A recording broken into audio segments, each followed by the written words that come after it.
Welcome to Homework Lib. I'm not sure if you're able to use a calculator or not, but I will show you how to do it by hand. If you can use a calculator, um, then you would I'm using the decimals calculator here. You could use your handheld calculator. You would just enter the matrix elements into the calculator.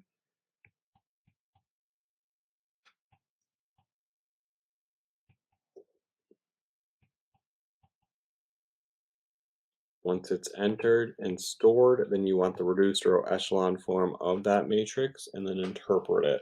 I'll come back to that in a moment. You can fast forward to the end of the video if you're able to do this and interpret this. Otherwise, I'm going to also show you how to do it by hand. So you're doing the row operations by hand is going to look like the following here. Um, First, we already have a 1 in the first row, first column. So let's get a 0 underneath it by adding rows 1 and 2 together. That's going to give you a new row 2 of 0, 1, negative 3, 9. Then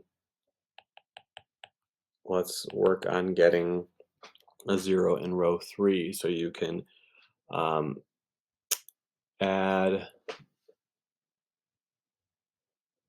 let's see, we can take, um, let's take row 3 and add 3 times row 1 to it. Then you'll get 0, 1, negative 3, 4.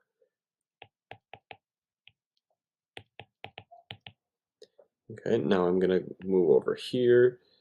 And now that we got zeros underneath, and we've got a 1 in row 2, let's get a 0 above it by um,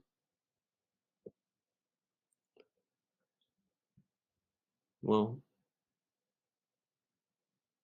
let's actually add um, rows 2 and 3 together, or subtract, or just say like, let's say row 3 minus row 2. If you subtract, then you'll get a new row 3 of 0, 0, 0, negative 5, which already is an indication that there's a problem here,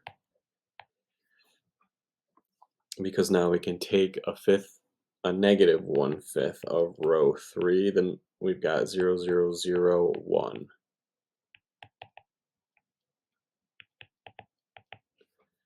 Okay, next we can still clean this up a bit. We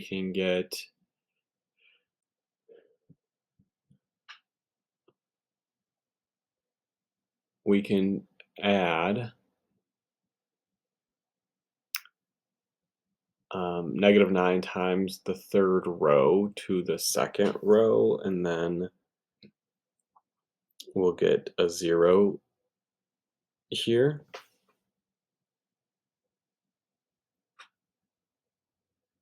So I'll say that as row 2 minus 9 times row 3.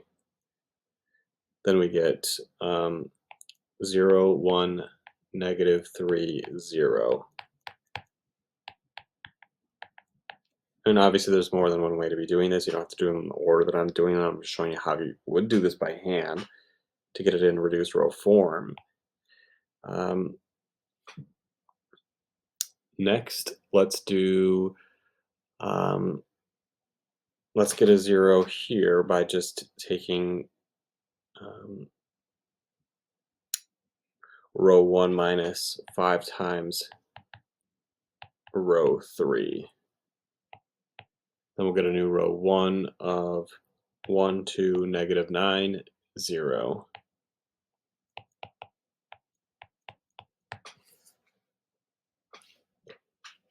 Then we could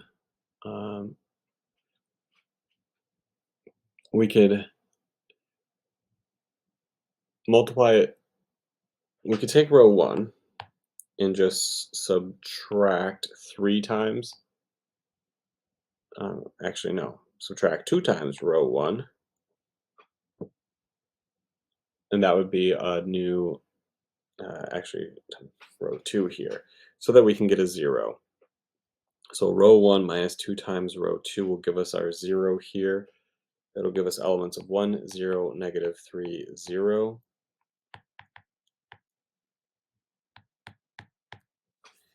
And there now is nothing more we can do because we have zeros above and below the 1.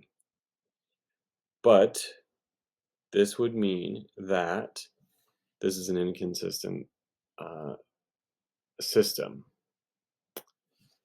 There is not an infinite number of solutions, which I guess I didn't need to go on any further here. But because it wasn't all zeros, it's a 0 equals 1 in this scenario. This is no solution.